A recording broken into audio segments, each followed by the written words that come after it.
Yo, guys, what's going on today? Before we get into today's podcast with Mason and Paul, I just want to say that this was a pre-recorded episode and that we actually talk about Gus Edwards and an over-under. Obviously, that isn't going to hold true anymore. I'll have a timestamp on the YouTube video of when to skip, and then on Spotify, I'll have it in the description of the timestamp of when we talk to Gus Edwards. And I want to shout out Tyson Williams. I think now that Gus Edwards is out of the picture, they announced today that he's going to have the bulk of the carries, so definitely look out for him and him possibly having a breakout day.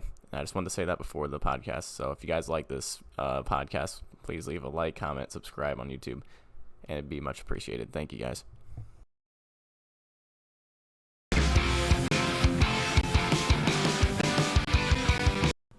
Hey everybody, how is it going? Welcome back to the Fantasy Few. I am Stoned Arrow, your host, and before we get into things today, I want to shout out our social medias. We are on the Facebook, Instagram, and Twitter. We are the Fantasy Few. If you are listening to us on YouTube, please make sure to drop a like, comment, subscribe. Comment down below, who do you think is going to win this Monday night thriller of the Ravens versus the Raiders? I'll give you a hint as to what mine is. It's the Ravens. If you're listening to us on YouTube, go ahead and check us out on Spotify too. We're on both platforms. And I'm joined by my co-host today, Mason Reed. What's going on, everybody? As well as Paul the Man Cotton. Hey, how we doing, y'all? Paul's a little under the weather today, so But he's still pushing through. Yeah, he's pushing through just for you guys, all right? This is all, we do all this Hennessy for you never guys. sleeps. Yeah. Hennessy never sleeps. All right, guys. So today for the Ravens and Raiders, just like we did for Thursday Night Football podcast, I want to jump in and I want to talk about who you guys have as your biggest star of the night. And I want to start with Mason for this one. Well, this game holds very near and dear to my heart, as it is the Ravens. I have invested heavily in Lamar Jackson and Mark Andrews this year, so I'm especially excited for them to kick off Monday Night Football. My biggest star of the night, Lamar Jackson, baby. Going to have over 100 rushing yards. Going to have a touchdown. Passing yards, hopefully about 200. That's what I'm hoping for. And then all of Mark Andrews, 2 touchdowns of Mark Andrews, win at all my leagues this week 1. I'm so happy. Well, just an interesting tidbit. Lamar Jackson's over-under on DraftKings is at 202 passing yards, so that's about what they're expecting him to do as well. So, very nice. My biggest star of the night, and I think Paul's going to agree with me on this one, I have a feeling. I'm going to say Gus Edwards. I think against the Raiders' really bad rush defense, Gus Edwards is the number 1 running back in the offense now. I think he's just primed to have a really big night, over 100 yards and at least a touchdown. But I also say don't sleep on Tyson Williams. I think he can go out there and have a pretty solid day as well. Jumping in right after Stone, I 100% agree. Mine's going to be Gus Edwards. The Las Vegas Raiders defense was ranked 23rd in the NFL last year, giving up about 125 yards per game. I think we're going to see the true emergence of what Gus Edwards can do in that offense as the star running back, or I guess as they've talked about, the lead back. By default. I think Mason was on to the same thing, though. I think Lamar, he's just going to tear it up. They're not going to really be able to stop him because I know a lot of teams and executives, like the higher-ups in the front office, have been talking all offseason that this is the 3rd or 4th year of Lamar Jackson. People are going to finally figure out how to shut him down. And his quick response to that when a reporter asked him was, try it. Let's go. I just see Lamar kind of balling out, being his normal self.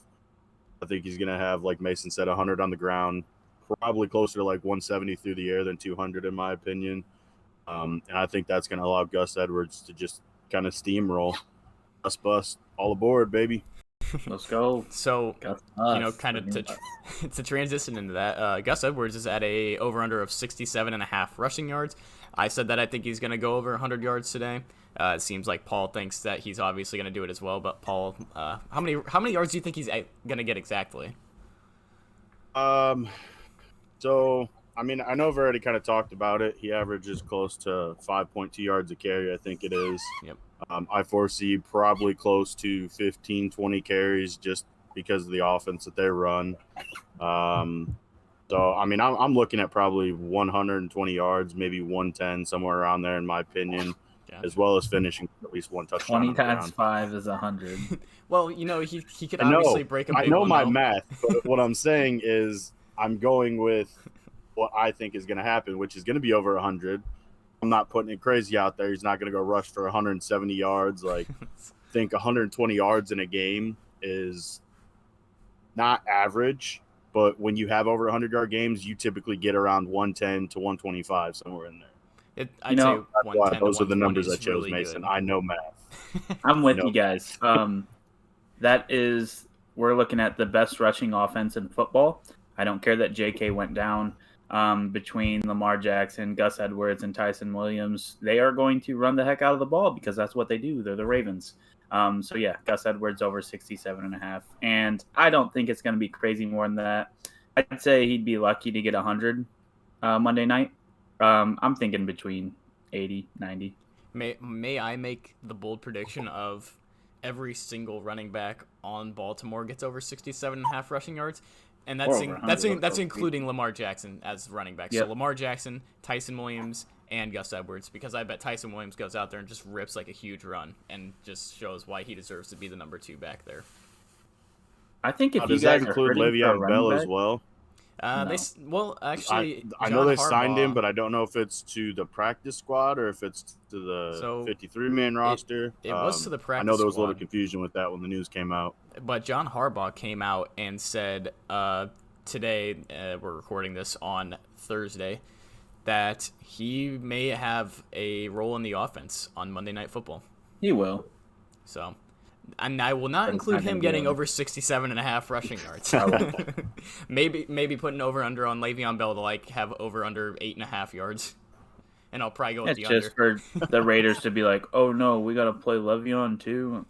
No, I mean, Le'Veon. Yeah, I mean, he had his opportunity in the Kansas City offense last year. He had plenty of chances to show that he's still a formidable starting running back, and he squandered every chance that he had. Honestly, the dude's I don't really got see some... him being much for this team outside of the name appeal of Le'Veon Bell.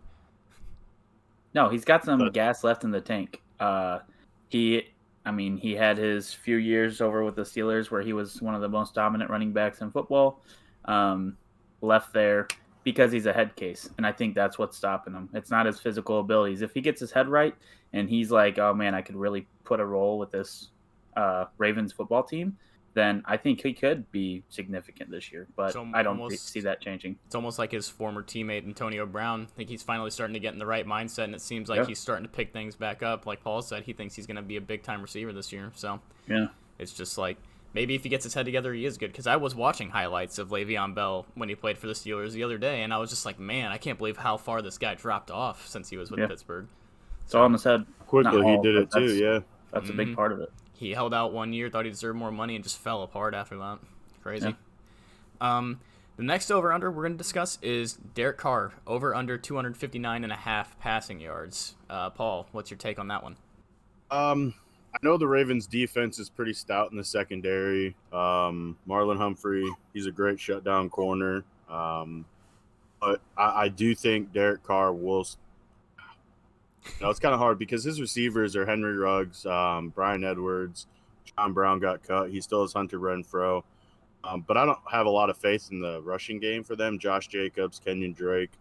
I know we'll get to one of those guys in a little bit, but I do foresee Derek Carr going over 260. I'd say that's pretty average for him. Throughout his career, he's been pretty close to those 260, 280, 300-yard games. They come pretty standard for Derek Carr, even though he hasn't had a whole bunch of, I guess, elite talent at receiver. Tyrell Williams, Nelson Aguilar for a season or two. He also has Darren Waller, and Darren Waller is a monster. We all know it. So I do foresee him going over 260, and I'll probably give him close to maybe 310. So I want to say an interesting thing that I saw with all the receiver props was there is not a single receiver on the Raiders team that has an over-under above 40 yards. So nobody is high on these receivers at all. I believe the highest was Brian Edwards at an over-under of 37.5 yards, which, and we'll talk about Henry Ruggs later about his over-under because I feel like it's a little low shot for him since he's like technically their number one receiver, But I'm going to have to go with Derek Carr under 259.5 yards. Usually when, these DraftKings and betting places set these lines, they're usually pretty spot on what these people are going to get. I don't know how they do that stuff, but going off of that, I think it's easy to predict him going under. But also at the same time, like Paul said, Marlon Humphreys is a stud, and that secondary there is nothing to be like. It is something to be afraid of. I don't think Derek Carr is going to get it done on Monday Night Football. I'm going to say under. I think he's going to have around 210, 220 passing yards. Yeah, I like that. So, and I'm going to agree with you. I think the Ravens are a top 10 defense this year. I think Derek Carr might struggle out of the gate. They don't have a solidified receiver other than Darren Waller. I do believe Darren Waller will get his. If they get lucky and Henry Ruggs catches a couple bombs, that's really going to put that chance over. But I'm with the statistics on this one. I honestly think Josh Jacobs and Kenyan Drake are going to get some work Monday night. I really think they're going to put in some time. I think they both get significant amount of touches, and that's what they're going to have to do to hang with these Ravens that are going to pound the ball down the throat. If the Raiders are going to have to go pound the ball down the Ravens' throat, if they can. If the Raiders want to win this game, it has to heavily rely on the running game, and that can kind of segue us into what we think Josh Jacobs is going to do. He's set at a line of 49.5 rushing yards. Just want to throw a quick stat out real quick. I just looked it up, and I know Derek Carr, I said that he's going to go over, that he's kind of one of those guys that has the big games. He only had 6 games last year of 300 yards or more. So you guys could be right. You might be on to something with what you were talking about. And plus, like we said, we don't really trust the receiving core. But I still stand by that he's going to have more than 300. Derek Carr's the guy who'll go over 300 yards against anybody in the AFC West and no one else usually. I don't get that. But yeah, like I said, Josh Jacobs over under 49.5 rushing yards. I'm kind of curious as to see where you stand with that, Mason. Josh Jacobs, I'm going to say over. There is a lot of negativity surrounding his name this offseason, particularly around fantasy football. I think the Raiders are going to prime up to be a rushing football team this year. They didn't go out and make a splash in free agency for any big wide receiver. They've got their core. They went and got a running back because they're probably going to utilize both of them. So Josh Jacobs over 50, and I'm going to make another bold statement. I'm going to say Kenyan Drake over 50 as well. Yeah, I actually am with you on that. I think both of them will go over 50 yards. And that's what's going to have to happen if the Raiders are going to win this game against the Ravens, personally. I think Josh Jacobs, though, I think they're undermining what he is. Like, I've been saying he's going to be a bust candidate this year in fantasy football. I'm not a big fan of him. But at the same time, he does have a lot of talent, and you got to respect that talent. And I think 49.5 rushing yards is kind of a joke, to be honest, even though they added Kenyan Drake. I think Josh Jacobs can still hit 70, 80 yards in this game. I'll agree with both you guys. I think he will surpass the 50-yard mark. I think it might take him most of the game to do it because we've talked about the Ravens' defense and how well they're built. Front seven, the linebacking core, the secondary. So I'll say he'll probably get closer to maybe 65, 70 yards on the night. And now if we're talking about Kenyan Drake as well, I don't necessarily think he'll pass the 50-yard rushing mark. Now, I will say that I think he'll pass 50 receiving yards. Overall, combined or just receiving? Yes, overall for the game. For the game, I think he'll pass 50 receiving yards because we know he's going to be kind of used more as that change of pace receiving back than what Josh Jacobs is. Yep. So, like I said, I feel like he'll be under on the rushing, but he'll be over on the receiving at 50 yards. But with Josh Jacobs himself, I think he'll probably get closer to 70, 80 yards maybe throughout the end of the game. If Kenyan Drake can actually hit that 50 yards receiving, like you're saying, that actually makes sense for your Derek Carr over 259.5 passing yards, because if he can get 50 yards to a running back, I think that he probably would hit that mark. I just don't see Kenyan Drake going for that many yards.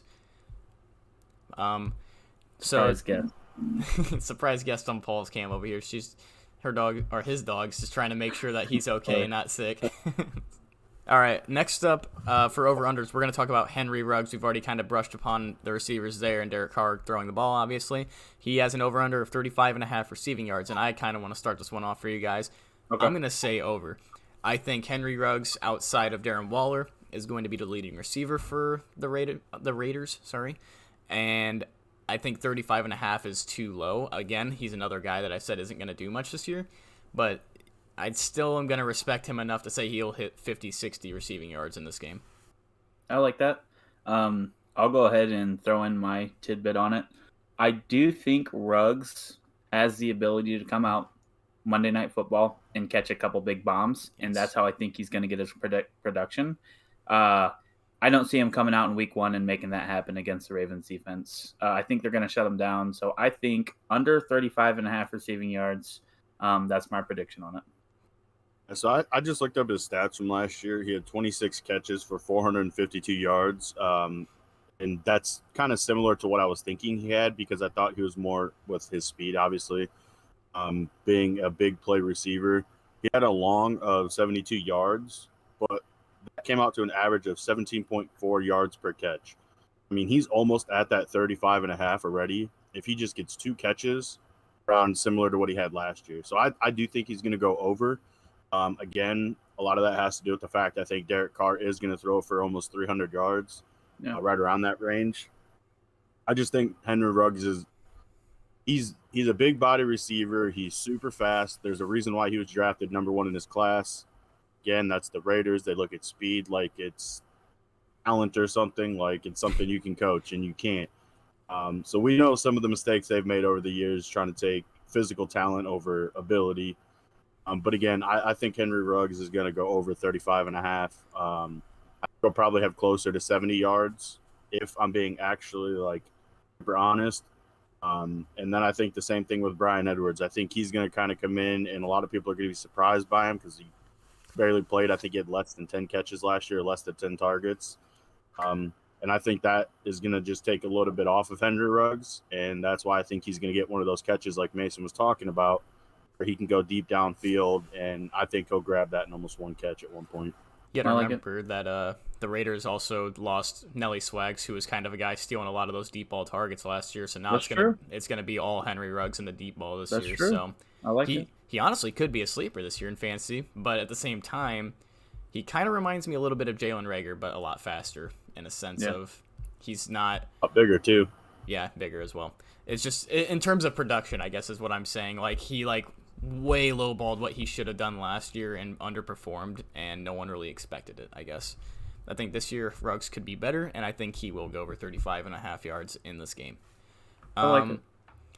Let's move over to Baltimore now. We've already talked about Lamar Jackson a little bit and what Mason thought he could do, but he's got an over-under of 278.5 total yards, and that would be around 202 passing and 76 rushing yards. Who wants to start this one off? Mason, since it's your favorite quarterback. My dude. That's my boy. I'm going to take the over. I think Lamar Jackson, he's always out to silence the haters. He will come out. I bet he passes a little over 200, and I'm going to stick to he rushes around 100 game 1. So, yeah, easily over. All right. I want to jump in next and say that I think he's going to go under 278 or 278.5. The reason being, his passing was very bad last year. Let's just put it straight as it is. He has Mark Andrews and Hollywood Brown, and that's about it. Mark Andrews on the Ravens has the highest over-under of 55.5 total yards. Obviously not many. And I can't see Lamar Jackson going for more than 120 rushing yards or so. I think he'll go around 90 to 100 yards.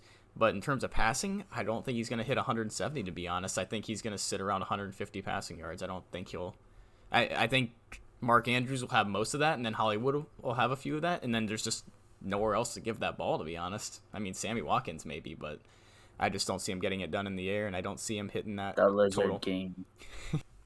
I like both you guys' takes on it, and I'm going to have to agree with Mason for the most part. I don't think he's going to get the 200 passing yards. I think he'll be more so around his average of 170, probably 180 maybe if he's lucky, and he can have a couple deep ball passes to Hollywood Brown or Mark Andrews or something down the seams. But I do see him going above the 278 mark only because of his rushing. As I already stated, the Raiders' defense was ranked 23rd in rushing last year, giving up about 125 yards a game. And I can see Lamar going for almost that by himself.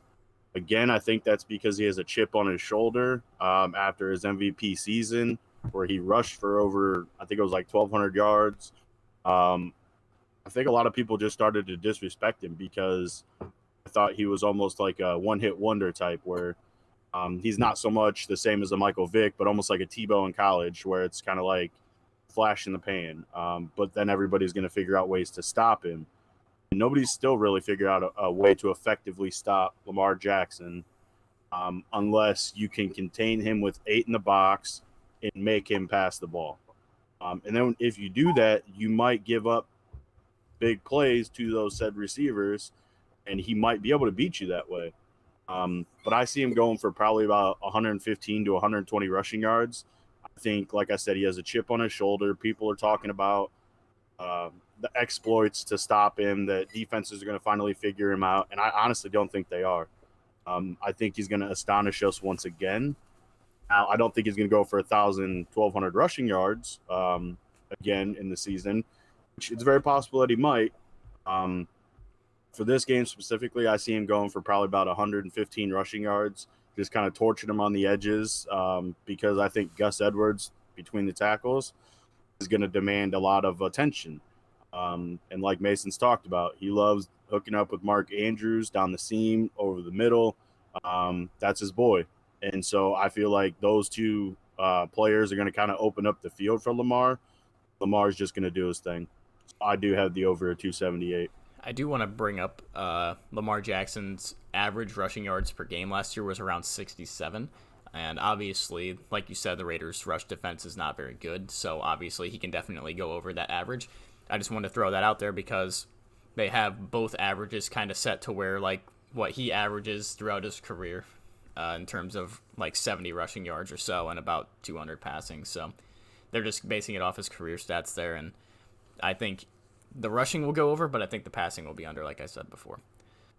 Ravens, Lamar Jackson, that offense, they came out slow last year, and I'm going to revert back to an easy as to why, and that's because of COVID.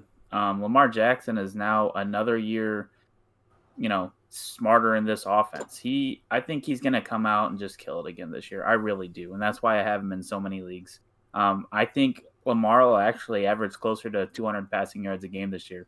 That's going to put him over 3,000 yards this year. He was under that last year. I think he's just going to play overall better.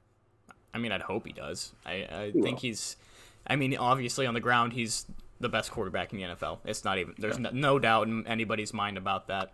It's just he's always had the questions in the air because he's always kind of been inaccurate. And, he'll throw those 10-yard plays to Mark Andrews and overthrow him over the head or miss him on a route.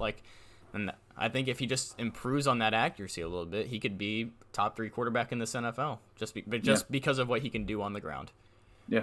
And so I got a question for you guys. You think there's what probability would you give Lamar to have the type of not accuracy your passing accuracy, kind of like how Josh Allen did? I know he doesn't have full true number 1 receiver like Stephon Diggs coming over or anything like that, but can you guys see him upping his completion percentage enough to kind of warrant a climb like we're talking about if he can reach that plateau when it comes to passing? Again, I'm not saying he's going to be on the same level as Josh Allen because he went astronomical. He went all the way up to almost 70% from 52 in 2 years. Yeah. Again, we know that's not the type of quarterback Lamar is, but can you guys see similar progress, I guess, for this year because of this being like his 4th season as the starter? Can you guys see that at all? Well, so from what we've seen out of Lamar Jackson in the pocket through his first 3 years is what scares me the most, because it seems like when he's in the pocket, he's at his absolute worst as a quarterback, which doesn't really make any sense. He's usually pretty good when he's on the run. Like, he can usually hit his targets on the run, but I mean, there's plenty of times where you see him in the pocket and he'll just miss a receiver completely. Now, if he can improve upon that, I can see him improving his accuracy, but until he shows it at some point in this season, I don't see it improving much, if any at all. I do. I think it's Sure. going to improve. I think the help with Sammy Watkins, just a veteran receiver, is going to be there. I think Marquise Brown is going to take that step, that leap as a wide receiver. I think it'll take a little bit for Marquise Brown, though, this year. But I do think Lamar's passing percentage or his accuracy increases. He's got a really accurate deep ball. He can hit Yeah. Hollywood Brown really well downfield. So if Hollywood gets more involved downfield, that could bring it up a little bit. He's just got to work on that short route stuff, like the ins and outs. Like he needs to work on that stuff because that's where it seems like he's at his weakest. Paul, what would you think about that then? I mean, I kind of agree with like what Mason talked about. I do see him having the ability to take like another step in his passing game development. But at the same time, I know where you're coming from, Stone. We know what he is. We kind of see what he does. And I'm not saying he's like a deer in the headlights in the pocket by any means. But like you said, he kind of freezes up sometimes, and he'd rather run than look to be a passer. And I think that just comes from his athleticism, how great of a runner he is, an escape artist, as you will. So, I mean, I can see an increase in his completion percentage. I can see him getting better, taking another step in the passing game. But like I said at the beginning when I asked you guys the question, I don't foresee as big of a leap as what Josh Allen took, and nor do I expect Lamar Jackson to ever throw for 400-plus times in a season. No possibility. Not with what he can do on the ground. There's no reason for him to do that. No. All right, so that's going to bring us to an end of our over-under segment here on the Fantasy Feud, but just to close things up here, let's talk about who's going to win this game. Mason, I think I know what the answer is for all of us. So why don't you throw a score on top of it for us? All right. I think the Ravens are going to win 28-14. I believe it's the Ravens as well. I will give the Raiders a little bit more credit, and I am going to say it is a 31-20 win by the Ravens. So, yeah, I would say with how not good the Raiders' rush defense is, it's going to allow the Ravens to get up early, even on the ground. Like, they're going to have a shootout on the ground, as crazy as that sounds. Yeah. But I don't think that the Raiders' offense is going to be able to keep up with the Ravens' defense at all. I personally think that the score is going to be somewhere around the Ravens 27, the Raiders around 17. Nothing too crazy, not a crazy game or anything. The Raiders will put points up, but I think the Ravens will get away from them a little early, and they'll just be able to control the whole game. I like it. Okay, I like it. All right, boys.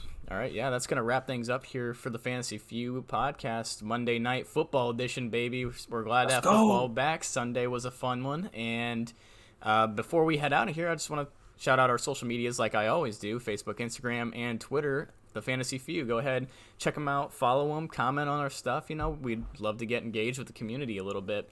If you enjoyed this video today, please leave a like, comment, and if you really enjoyed it, subscribe, and go ahead and watch all our other content about divisional breakdowns. I know it's the regular season now, and those are kind of irrelevant, but at the same time, not really. We're only 1 week into the season. It gives you a little bit of advice of what people are going to do throughout the year. So, Paul, you got anything to say before we're out of here? Just same as usual. Keep coming back if you guys like the content. Like Stone said, like, subscribe, comment, talk to us, interact. That's what we're here for. We'll help you guys out as much as we can all year long. Like I said in our last episode, we're going to continue to put out episodes in this type of format, talking about over-unders. And yeah, we're just going to be getting into the thick of football season. I know it's something that we all share a passion for. We all love it. And I just honestly can't wait for the games to start tonight. Once that happens, it's over. The rest of the season is it's going to fly by, as we all know it does every single year. But I'm stoked. I'm ready for it. And I'm going to toss it over to Mason. Well, no, I'm going to cut in before Mason can say it because we know what he's going to say. I just have one more thing to add in there. I just want to say, make sure to tune in tomorrow. We're going to be posting our Sunday recap about all the games that happened this weekend. So don't miss that. Be sure to watch it. And I'll send it over to Mason now. He seemed really excited to say something. No, I'm not going to say anything now. Other than Fantasy Feud out, baby. Let's go.